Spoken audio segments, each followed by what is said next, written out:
पोता पोता खेला बारह मांगे पानी बधाई दे बधाई ना करवा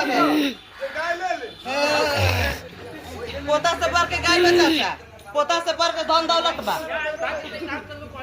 अच्छा बताइए बाल बच्चा से बढ़ के धन दौलत बा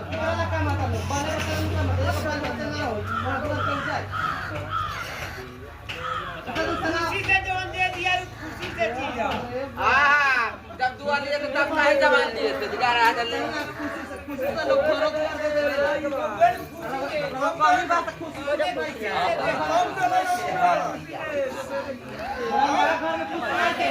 पहले लोग को दे लोग तंत्र लोग को दे तो गरीब बानी बनाने मुझे सब इंदिरावास को बोले नहीं पड़ी इंदिरावास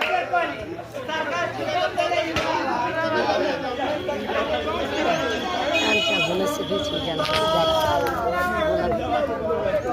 हम कहां जाते हैं इंदिरावास को बोल बाकी का बात कहां जाएंगे